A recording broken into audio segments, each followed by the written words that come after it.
Le bloc-notes de Franck Tapiro le jeudi. Bonjour Franck. Bonjour Steve, bonjour les auditeurs. Et merci de nous rejoindre. Vous êtes Franck communicant, vous pilotez les Diaspora Defense Force, les DDF.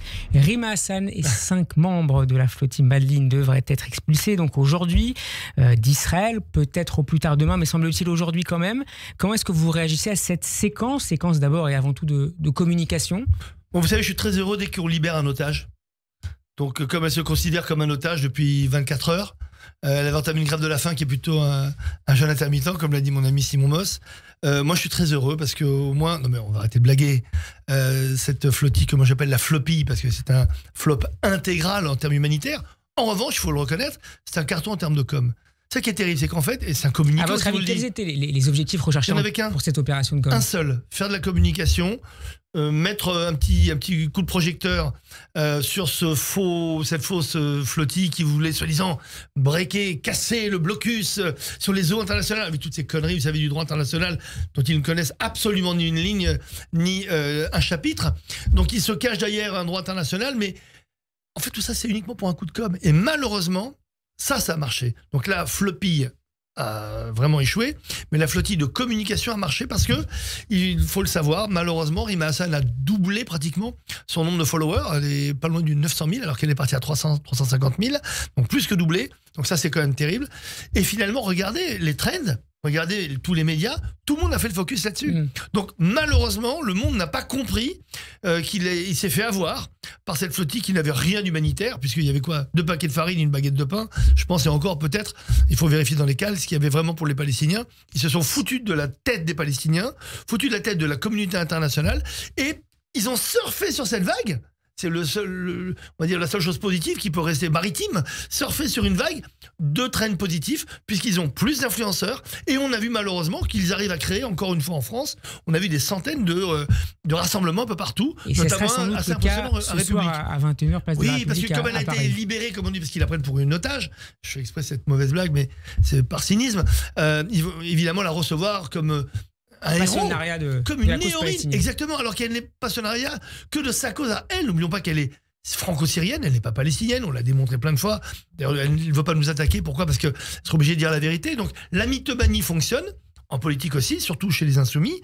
Et aujourd'hui, il faut que le monde se rende compte que quand on en parle, il faut débunker en permanence. C'est-à-dire qu'on ne peut pas juste traiter cette information premier degré. Il faut montrer que c'est une opération de communication qui est en train de fonctionner et qui vise uniquement les jeunes. C'est ça le drame. Ce sont les moins de 25 qui sont ciblés aujourd'hui. La perspective, comment cela a été géré en termes de com toujours par les autorités israéliennes?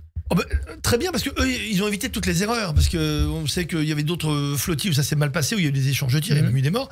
Là, il n'était pas question de cela, il était question de raisonner, même si la raison ne faisait pas partie de cette flopille, d'arraisonner, d'être gentil, puisque c'est extraordinaire pour Rima Hassan et Greta Thunberg qui boycottent les produits israéliens.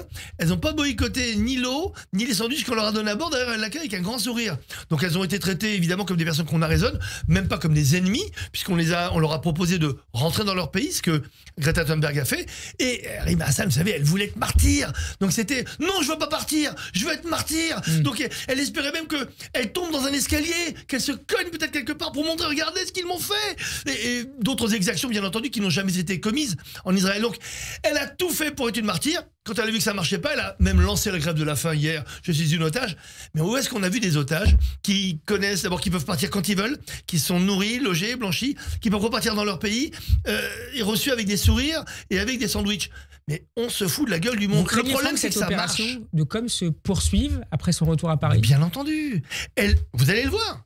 Elle va monter d'un cran, malheureusement. Elle va monter d'un cran. Malheureusement, chez une population qui n'attend que ça. Ceux qui pensent qu'il y a un génocide à Gaza. Ceux qui pensent qu'elle défend la cause palestinienne. On va l'avoir sur tous les plateaux de télévision dans les prochaines 48 heures. Mais bien sûr, ça c'est terrible. Ça veut dire que c'est une prise d'otage, oui, une prise d'otage de l'opinion. Et encore une fois, cette fille ne dépend... Et elle, comme toute la flopille, personne ne défend la cause palestinienne. Parce que s'ils défendaient la cause palestinienne, ils auraient aidé plutôt Israël et les États-Unis à emmener, à faire encore plus. Vous savez, il y a des millions de repas qui sont distribués depuis quelques jours et quelques semaines. Elle aurait aidé à cela. Non. Au contraire, elle veut y aller pour quoi? Pour montrer que Israël se comporte mal, Israël est encore une fois coupable de tous les maux. Elle veut diaboliser Israël et malheureusement, elle se sert de cette opinion pour arriver à ses fins. Donc vous allez voir ce soir, elle va être reçue comme une chef d'État à la République. Quand on pense que c'est la République qui reçoit tous ses ennemis de la République, moi je me dis vraiment, il faut qu'on réagisse. Il faut que les Français se rendent compte qu'ils sont en train d'être pris en otage. Leurs cerveaux sont en train d'être pris en otage. Comme le mot génocide. Tout le monde en parle du génocide, mais il n'y a pas de génocide à Gaza. Comment est-ce qu'il va falloir le démontrer? On peut le démontrer de façon arithmétique, au niveau de l'intentionnalité, au niveau du nombre de morts, en prenant les chiffres du Hamas. Et vous savez pourquoi? Aujourd'hui, on est dans un monde métaphysique. En gros, on s'en fout de la réalité. Seule l'émotion compte. On s'en fout de l'information. Seule l'émotion impacte les gens. Donc en gros, ils ont décidé qu'il y avait un génocide pour leur montrer, leur prouver pendant des années qu'il n'y en a pas. Ils se servent de cela pour créer de l'émotion, pour créer cette espèce de passion qui malheureusement lève les foules, pour vous montrer qu'aujourd'hui dans notre société, on souffre de quoi? C'est pas un problème du conflit israélo-palestinien qu'on importe, c'est qu'on n'a plus finalement de croyances, on n'a plus de gens qui nous font vibrer, on n'a plus de vision. Merci les politiques qui n'ont absolument rien. On Alors les politiques, médiocratie absolue. Justement, Franck. Et comme les gens ne croient plus en rien, ben ils finissent par croire à ces conneries. Franck, sur le plan politique, hier, le Premier ministre François Bayrou s'est exprimé sur le sujet à l'Assemblée nationale. Il a dénoncé l'instrumentalisation de la situation à Gaza par, je cite, des militants à laquelle nous ne devrions pas nous prêter. Le chef du gouvernement qui a été hué par une partie des élus de gauche. Comment est-ce que vous avez accueilli cette prise de parole du chef du gouvernement? Ça faisait longtemps que Bayrou n'avait pas soulevé, on va dire, les foules. Puisque beaucoup de gens l'ont applaudi.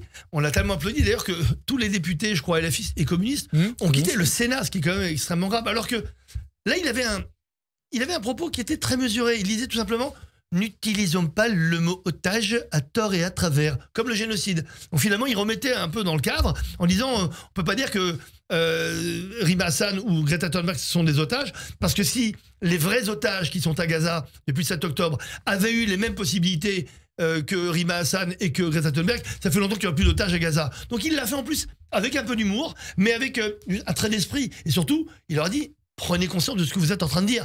Et la preuve que c'était une prise de conscience, ils se sont levés, ils sont partis. Ce qui veut bien dire ce que je vous ai dit tout à l'heure. On est dans une vision métaphysique de la chose. La réalité ne compte plus. Seule l'émotion compte.